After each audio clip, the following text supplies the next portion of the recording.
Bienvenidos, queridos amigos cibernéticos, a su programa Entérese en YouTube. ¿Quién les habla? Jesús Angulo, director y productor del mismo. En el día de hoy vamos a hablar de un tema sumamente importante, porque como dijera Martí, los niños son el futuro de los pueblos. Vamos a tratar de los niños, cómo se debe cuidar a nuestros niños. Y para ello, ¿quién mejor que el profesor universitario y psicólogo Orlando Chirino? Bienvenido a nuestro programa, profesor. Muchas gracias por la invitación. ¿Cuándo comenzó este problema de la psicología de los niños? La preocupación de la psicología por los niños comenzó a principios del pasado siglo. En primer lugar, vamos a aclarar que psicología es el estudio científico de la conducta y los procesos mentales. Eso es muy importante para que los que están viendo este programa lo entiendan. A principios del siglo pasado comienza la preocupación de la psicología por los niños, porque desafortunadamente antes de eso el niño era visto como un adulto pequeño, lo que es un grave error. Pero los estudios, la psicología, la psiquiatría también, pero mayormente la psicología, comenzaron a ver a los niños como en realidad lo que son a principios del siglo pasado, cuando varios estudiosos del tema se interesaron por esto. Y yo creo que inclusive tenían a los niños a finales del siglo XIX y principios del XX, los tenían en las fábricas trabajando, igual que si fueran personas mayores. Desafortunadamente, hoy, en muchos países del mundo, los niños trabajan como jornaleros en fábricas y en distintos lugares, a veces 10, 12, 14 horas y no van a la escuela. Eso ocurre en muchos países pobres de este planeta, pero claro, eso todavía mucho más que ahora. Antes, como usted bien dice, los niños trabajaban en todo tipo de trabajo que un adulto hacía, porque se veían, como dije anteriormente, como un adulto pequeño. ¿Y quiénes fueron los precursores de este movimiento de estudiar la psicología de los niños y preocuparse por los niños? Claro, los grandes estudiosos de la psicología del pasado, comenzando con Sigmund Freud y pasando después por Carl Jung y llegando hasta más entrado ya el siglo XX al psicólogo suizo Jean Piaget. Estos hombres pues empezaron a ver cómo había que darle importancia a esto. En la época de Sigmund Freud, él empezó los estudios de la mente inconsciente o subconsciente, y Jung habló de lo que se llama el inconsciente colectivo, pero en sí ellos contribuyeron grandemente porque hablaron de los problemas, de los traumas que podía haber en los niños. Y después el científico y psicólogo suizo Piaget fue el que estudió mucho más, dividiendo el desarrollo en periodos cognitivos. O sea, Piaget estudia el desarrollo intelectual del niño, y Freud y Jung, más Freud que Jung, hicieron contribuciones al desarrollo emocional del niño. Pero muchos hicieron sus contribuciones y aportaron sus teorías, sus puntos de vista, pero fundamentalmente estos tres, y fundamentalmente Piaget más ya dentro de nuestro siglo, fueron los que pusieron en sí, como se dice vulgarmente, el dedo sobre la llaga, cuando ellos estudiaron con calma los niños, dividieron las etapas del desarrollo y nos dieron lo que tenemos hoy en día. Así que esta fue la contribución de ellos tres y de muchos más. Vamos ahora, ya entrando en materia, ¿cuáles son las características que tienen los niños que nosotros, los padres, ignoramos? Claro, muchos padres, no todos los padres, muchos padres y madres quieren lo mejor para sus hijos. ¿Okay? Pero vamos a ser aquí sinceros, hay padres y madres que no les interesa, que son accidentes de la naturaleza. Pues aquí lo que vamos a hablar es la verdad. Pero sí hay muchas madres y muchos padres que tienen el mejor interés en sus hijos. pero no tienen la capacidad, el conocimiento necesario. Porque nosotros decimos que la psicología es sentido común, pero es que a veces el sentido común es el menos común de los sentidos. Y por eso es que los padres tienen que estudiar estas cosas. Por ejemplo, a los niños, y vamos a mencionar algunas características, los niños tienen un vocabulario limitado. Y cuando uno le habla a los niños, tiene que hablar a los niños en palabras que ellos entiendan. Y muchas veces los padres pasan esto por alto porque están dándole al niño una explicación como si fuera una disertación doctoral, y el niño no entiende. Y mucho menos el niño presta atención a las palabras cuando el padre o la madre están enojados. El niño presta mucha atención a los rasgos faciales. Pero bueno, vocabulario limitado. Esto es muy importante. Al niño le encanta llamar mucho la atención. Y esto es una cosa que padres, madres y maestros pueden usar para su beneficio si saben bien cómo manejarlo. Así que tenemos vocabulario limitado, llamar la atención, pero dos cosas que son fundamentales. La falta de empatía. ¿Y qué cosa es empatía? La capacidad que uno tiene de ponerse en lugar de otra persona. Los niños no tienen empatía. ¿Por qué? Por su propio desarrollo. Esto es algo que se adquiere lentamente según van pasando los años. Pero, por ejemplo, no se puede esperar empatía de un niño que tiene 5, 6, 7, 8, 9, 10 años, 11, 12, 13, 14. ¿Okay? Esto se va adquiriendo poco a poco. Y es que el niño no tiene capacidad de ponerse en lugar de otra persona. Y por eso a veces es que se comporta de una manera egocéntrica que los padres no entienden. Y algo muy importante es, los niños no tienen pensamiento abstracto. El pensamiento abstracto, entre otras cosas, es la capacidad de calcular las consecuencias de nuestras conductas. Y los niños y los adolescentes no tienen esto. Y por eso a veces actúan de una manera que un adulto no lo haría, porque ellos no calculan las consecuencias de la conducta.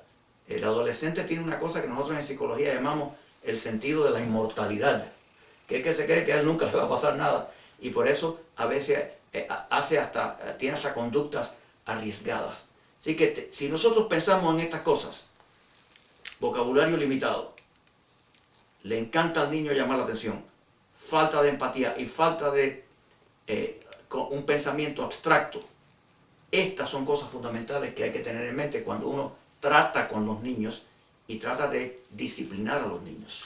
Si pudiera decir un poco más, porque tengo miedo que esos mismos problemas, que los que están viendo este programa, esas dos palabritas que usted ha usado, la empatía y el pensamiento abstracto, ¿cómo ese individuo las puede interpretar? Es una gran pregunta. Por ejemplo, empatía. El niño no tiene empatía ni en lo físico ni en lo emocional. En lo físico, por ejemplo, usted para a un niño delante de usted de cierta edad, desde luego, ¿no? Y usted le pregunta al niño, ¿cuál es tu mano derecha? Él la señala. ¿Cuál es tu mano izquierda? Él la señala. Ahora usted le pregunta al niño, ¿cuál es mi mano derecha? Mi. Y él está parado frente a mí, probablemente él señale hacia acá, que viene siendo mi izquierda, no mi derecha. Pero la derecha de él. Es la derecha de él. Entonces no tiene la capacidad de ponerse en lugar mío. Por ejemplo, cuando un niño está jugando en la calle, y esto es sumamente importante, y él ve un auto que viene hacia él, él cree automáticamente que si él ve al chofer del auto, el chofer del auto también lo está viendo a él, porque él no se puede poner en lugar del que está manejando, y quizás el chofer del auto no lo vio a él. Y eso desgraciadamente ha pasado en varias ocasiones, que una madre o un padre ha estado saliendo de su parqueo de su casa y el niño ha estado jugando detrás del carro, y es de pequeño tamaño, pero como él ve a la mamá, él cree que la mamá lo puede ver a él a través del espejo, y no es así necesariamente. El carro da marcha atrás y golpea, o desgraciadamente a veces hasta mata al niño. Entonces eso es en la parte física. En la parte emocional, el niño cree que si a él le gusta un programa de televisión, al resto de la familia le tiene que gustar el programa de televisión también. Y todos tenemos que dejar el programa nuestro para que él vea el dedo. Porque el niño piensa que los sentimientos de los demás son extensiones de sus propios sentimientos. Él no se puede poner en lugar de los otros. Y es por eso que cuando los niños de diferentes edades juegan distintos juegos donde hay reglas, siempre hay problemas entre los chiquitos y los grandes, porque los grandes entienden ya que hay que mantener las reglas. Los chiquiticos no siguen jugando. Entonces, otra cosa muy importante también en cuanto a la empatía. El niño, porque no tiene empatía, por ejemplo, el niño está jugando y entonces la mamá le dice, niño, apúrate, vístete, que tenemos una cita con el doctor a las 2:30 y mira, ya es la 1:15 y yo no quiero llegar tarde. Probablemente el niño lo que hace es seguir jugando. Pero no porque sea malo ni porque se porte mal, es porque no tiene la capacidad de ponerse en lugar de la madre y entender que ella quiere llegar temprano. Tremendo ejemplo, muy buen ejemplo que ha dado Entonces, el profesor. otra cosa que pasa también en la cuestión de la empatía es el hecho de que cuando en una pareja, por ejemplo, los padres se divorcian, y esto es muy, muy importante, los niños siempre creen que ellos tienen la culpa.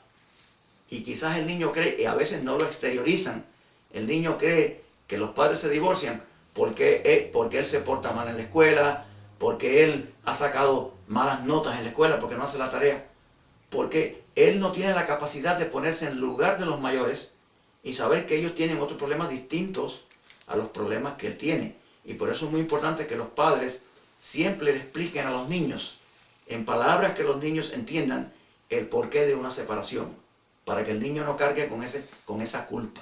Entonces, todas estas cosas y muchos ejemplos más indican, y quizás algunos de ustedes se están dando cuenta ya, de por qué el niño actúa de la manera que lo hace.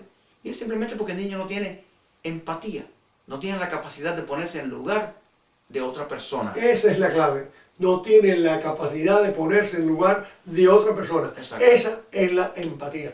Y el pensamiento abstracto. El pensamiento abstracto es la capacidad que uno tiene de considerar las consecuencias de los actos.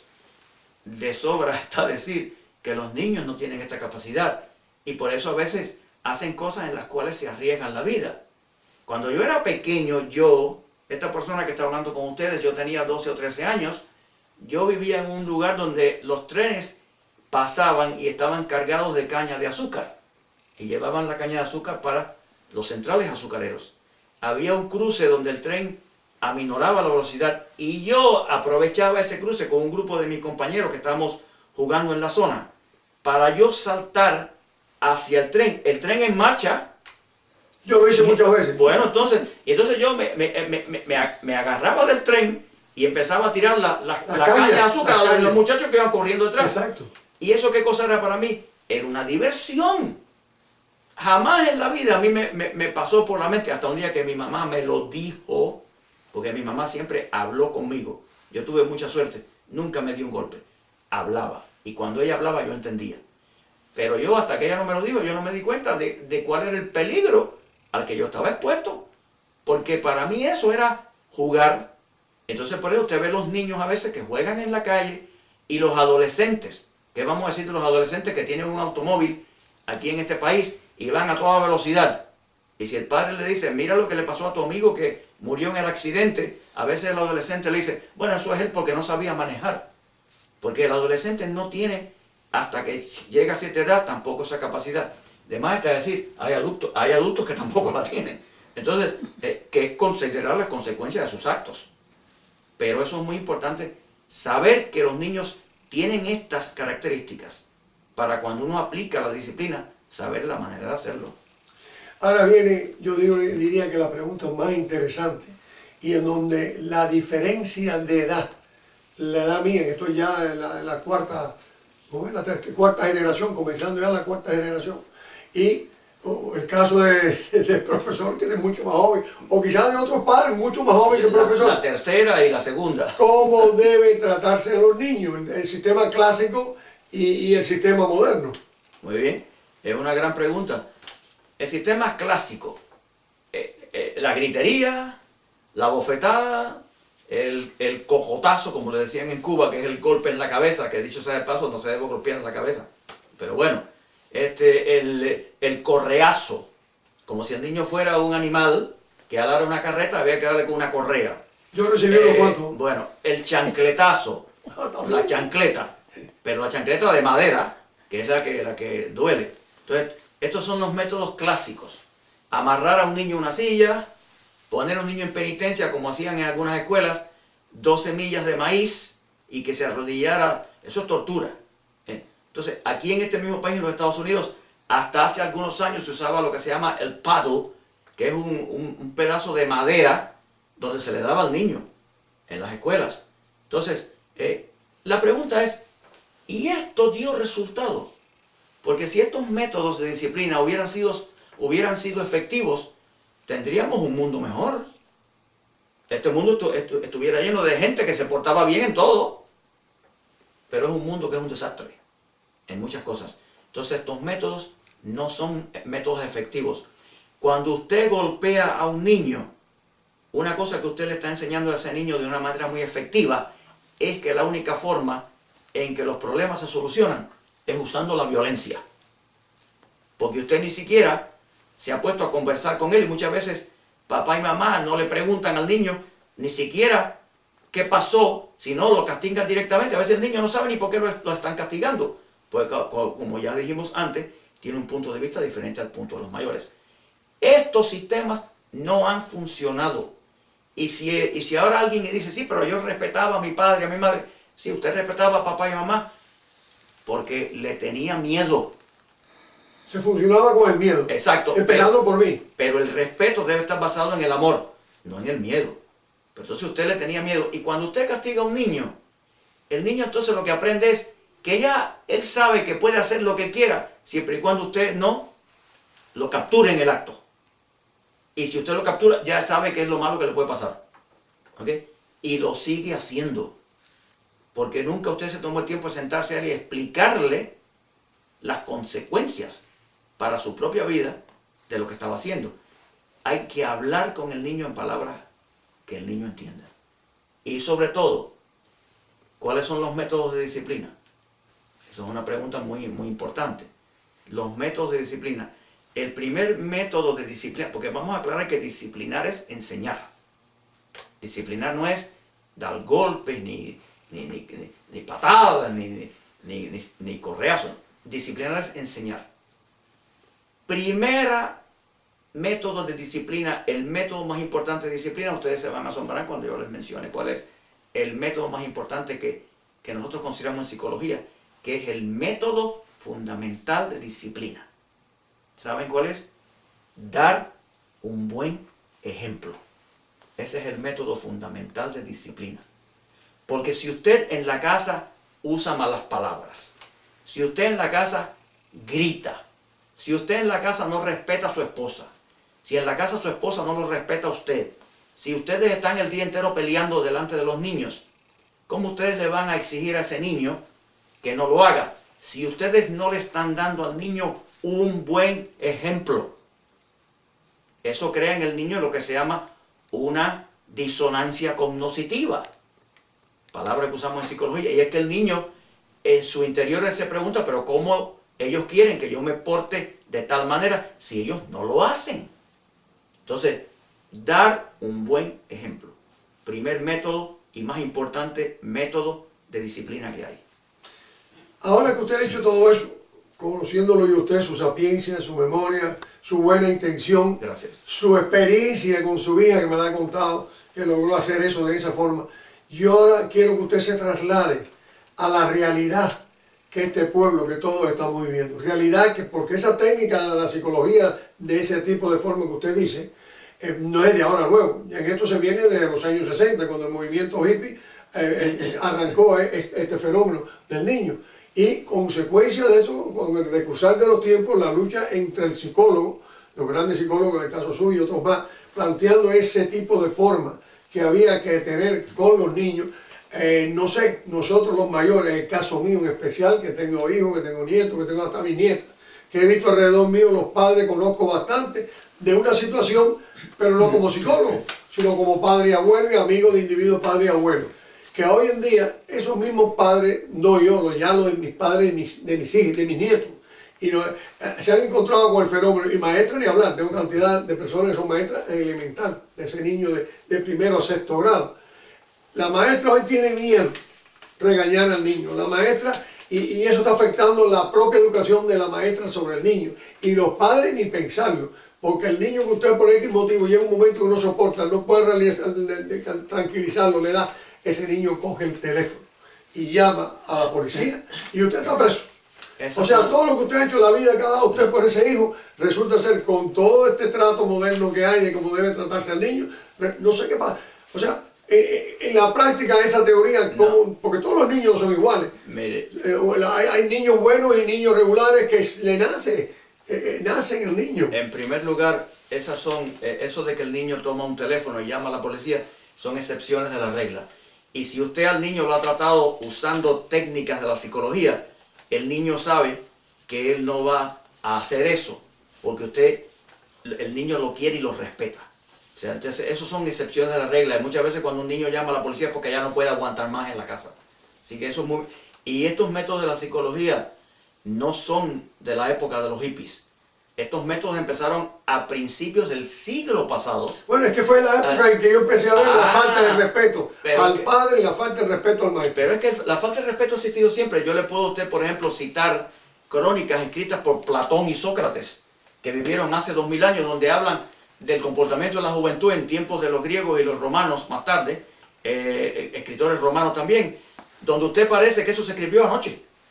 O sea, siempre ha sido así, eso no es nuevo. Lo que pasa es que ahora se ve más porque hay más gente y los medios masivos de comunicación lo transmiten de manera instantánea. Pero, ¿de qué tipo de hogar venían los hippies? O sea, eso no es el hippie, es del hogar en que el hippie venía.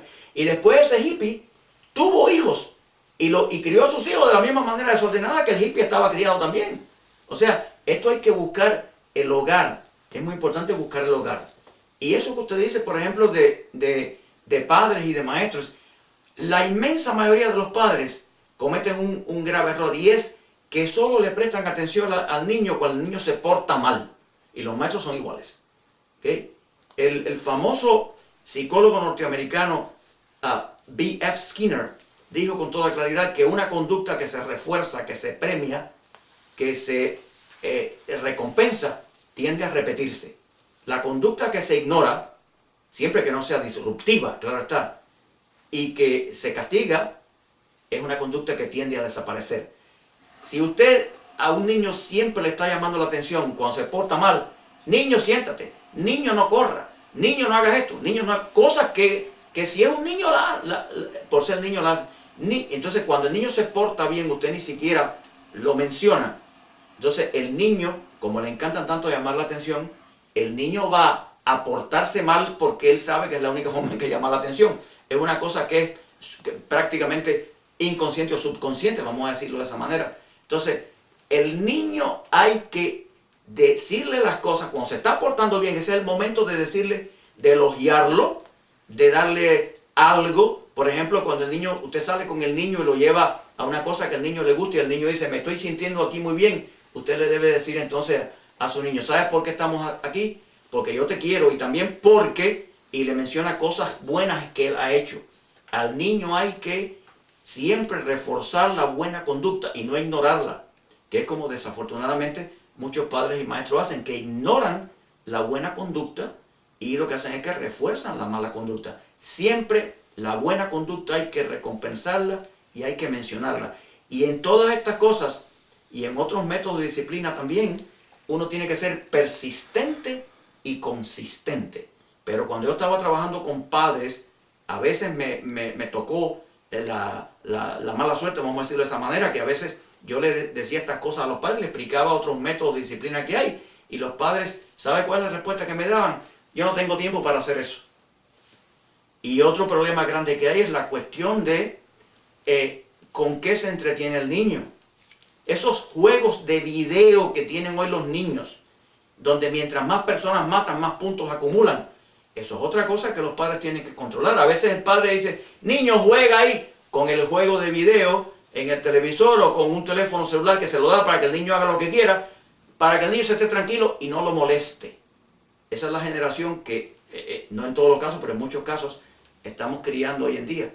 Algunos. Entonces, estas son cosas extremadamente importantes y otras técnicas de disciplina también que los padres pueden encontrar en libros muy buenos, como por ejemplo hay un libro que se llama SOS. SOS, Ayuda para los Padres, que está también en español y lo hay en muchos idiomas. Barato el libro, lo escribió un psicólogo y el libro tiene muy buenos consejos y tiene también ese libro buenos dibujos e ilustraciones que todos pueden entender. Nos faltan unos minutos, pero hay un tema que no hemos tocado, porque eso hasta ahora usted ha hablado del padre y madre en la casa. Y el fenómeno moderno en este momento es la famosa madre soltera.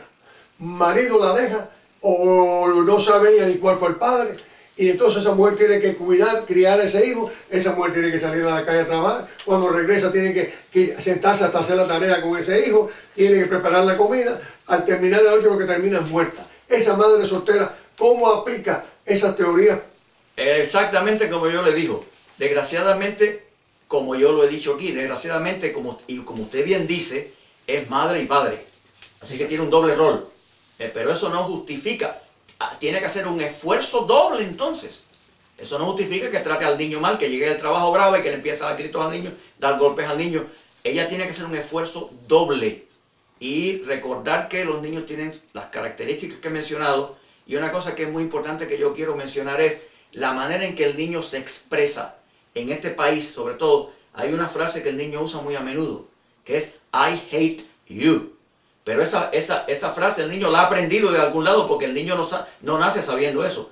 Puede haberlo aprendido en la casa o en la escuela, que a veces también los niños aprenden malas cosas en la escuela.